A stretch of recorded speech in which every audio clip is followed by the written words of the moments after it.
YCP అధ్యక్షులు మాజీ ముఖ్యమంత్రి జగన్మోహన్ రెడ్డి గారు ఏంటమ్మా ఏమైనా చేశాడా? చెప్పమ్మా ఏం చేశాడు? ఏదో చేసే ఉంటాడు.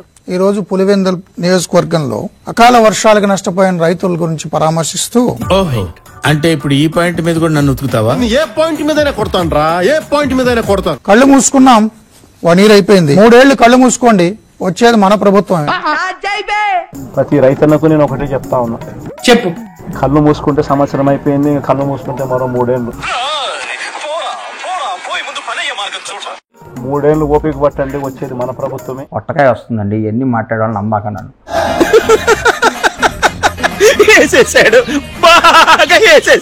3 ఏళ్ళు ఓపిక పట్టండి, వచ్చేది మన ప్రభుత్వమే. ఏందన్నా ఇసుకిస్తున్నావు?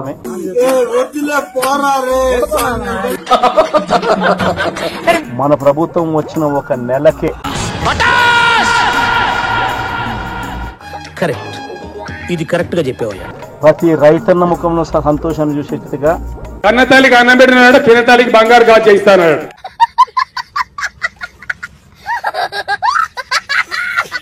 మీకు ఇన్సూరెన్స్ అది ఇస్తాను. ఇన్సూరెన్స్ సొమ్ము కూడా ఖచ్చితంగా రైతులకు అందరికీ కూడా రావాలి. వీడు చెప్పేవన్నీ ఇన్ని సంవత్సరాలు విని విని ఇసుగెత్తిపోయింది. అటు చూడు బే.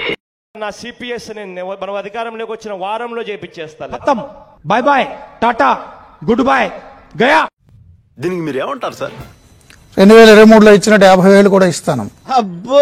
రైతన్నకు 2023లో ఏ రకంగా ప్రతి రైతన్నకు 50,000 రూపాయలు మళ్ళా ఇచ్చినట్టుగా ఓటుకు వస్తే అబద్ధం తప్ప ఆ డబ్బు కూడా మళ్ళా ఇచ్చే కార్యక్రమం కూడా ఖచ్చితంగా రైతన్నకు. తొందర ఎందుకన్నా, ఎందుకు తొందర? వెయిట్. అటు చూడు. జగన్మోహన్ రెడ్డి గారు బుడమేరు వరద బాధితులకి ₹1 కోటి అనౌన్స్ చేశారు కానీ ఆ చెక్ అయితే మాకెవరికి రాలేదు. మా విపత్తు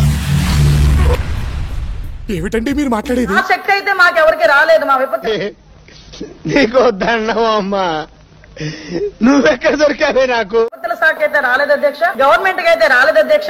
ఆ సంగతి కూడా కొంచెం తెలుసుకుంటే మంచిది అధ్యక్ష. నేను ఇలా బుక్ అయిపోతాను, కల్లో కూడా ఆడుకోలేదు. ఊరుకోవాలడు. ఈ ప్రభుత్వం ఇన్పుట్ సబ్సిడీ అది ఇవ్వట్లేదు అన్నారు. ఇన్పుట్ సబ్సిడీ గురించి కూడా ఆయన గణాంకాలు తెలియవు, వివరాలు తెలియవు. ఇవ్వాల్సిన ఇన్పుట్ సబ్సిడీ ఖచ్చితంగా ఇవ్వాలి. ఆ విషయం మాకు తెలుసులే. అక్కడ ఉన్న అధికారులు చెప్పారు ఇన్పుట్ సబ్సిడీ పెంచారండి అని. ఇన్పుట్ సబ్సిడీ పెంచమని చెప్పాలి.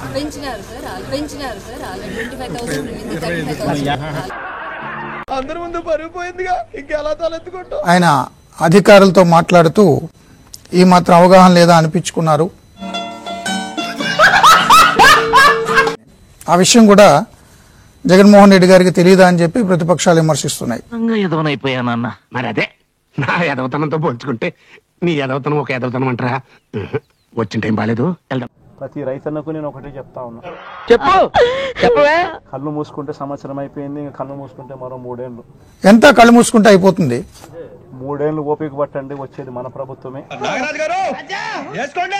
ఎవరైనా పెన్షన్ అడిగినా మిస్ అయిందన్నా అంటే నేను సీఎం అయినాక, రేషన్ కార్డు అడిగితే నేను సీఎం అయినాక, భార్యాభర్తలు విడిపోతే కూడా ఏమన్నా పంచాయతీ చేయమంటే అదే మాట 3 ఏళ్ళు అయినా కానీ. నేను మరీ అంత ఎదవలా కనపడుతున్నారా? మన ప్రభుత్వం వచ్చిన 1 నెలకే ప్రతి రైతన్న ముఖంలో సంతోషాన్ని చూసేట్టుగా అబద్ధం చెప్తే నమ్మేటట్టుండాలరా. వాళ్ళకి రాని ఇన్సూరెన్స్ ను ఇప్పిస్తా. ఏమిటోనమ్మా, చిన్నప్పటి నుంచి మంచితనం అలా అలవాటైంది. ఇప్పుడున్న ఇన్పుట్ సబ్సిడీ ఇస్తాను. ఇది ప్రతి రైతన్నకు నేను భరోసా ఇచ్చి నేను ఈ విషయం చెప్తా ఉన్నా. సమ్మగా ఆడో రోజు మాటలతో నమ్మించి గొంతుకులు కొయ్యాలా? వైఎస్ఆర్సీపీ పార్టీ తరఫున నష్టపోయిన రైతన్నలకు కూడా ఖచ్చితంగా పార్టీ అంతో ఇంతో ఇలాంటివి 1,00,000 చెబుతా. వాస్తవంగా ఆయన ఏదో వ్యక్తిగత పని మీద అక్కడికి వస్తే అకాల వర్షాలకు సంబంధించిన రైతులు పరామర్శించకపోతే బాగోదని వైసీపీ వాళ్ళు అడిగితే అప్పటికప్పుడు వెళ్లారు. నికృష్టుడా, దరిద్రుడా, అమ్మవారి పుట్టినోడా, పాపంరా. చూద్దాంలే. చూడటం కాదండి, మీరు చెయ్యాలంతే. సరే, మీరు ట్రై చేస్తారన్నారంటే అది ఓకే అయిపోయిన